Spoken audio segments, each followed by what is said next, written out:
Everyone has made mistakes in their past, some more drastic than others, but after the fact, are you still the same person who made those choices? If almost everything about you has changed, your physical and emotional characteristics, in what sense are you responsible for what a past version of yourself did? Is that still you? Almost everyone has heard of Theseus' ship if you have studied any kind of philosophy, but if you haven't, it goes like this. If you replace every plank of a ship one by one, is it still the same ship? If so, at what point did it become a new one? This question seems simple at first, but turns into a much larger debate over personal identity. For example, what happens when you apply this philosophy to humans? Humans also grow and change over time. Our cells are continuously growing and dying, memories are constantly being made and also fleeting over time. So what actually makes you, you?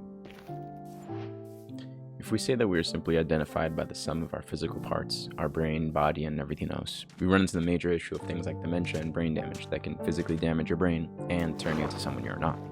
It also feels empty to simply reduce human identity to nothing more than just our physical parts, since we're surely more than just that.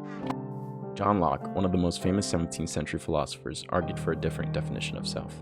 He suggested that we are not defined by our bodies, but instead by our consciousness. In other words, we are the collection of all of our past experiences and memories up to our present self, not simply just defined by our physical components. The main issue with this theory is accounting for experiences that we don't remember. No one remembers their entire life up until the present. But does that mean those experiences aren't part of you? Locke attempted to resolve this argument by stating that, as long as the same consciousness is preserved, our self-identity can be defined as a long chain of experiences and memories leading up to our present self. Derek Parfit, a more recent British philosopher, proposed a kind of science fiction hypothetical that further pushes our thinking of Locke's theories.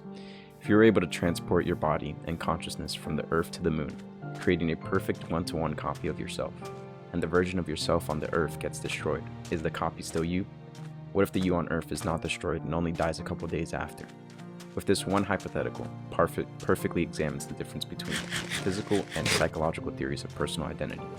While some may not feel terribly bad about having their consciousness continue in a new body if the one on Earth is destroyed, things change drastically when another version will continue to inhabit your body, seemingly you but not really.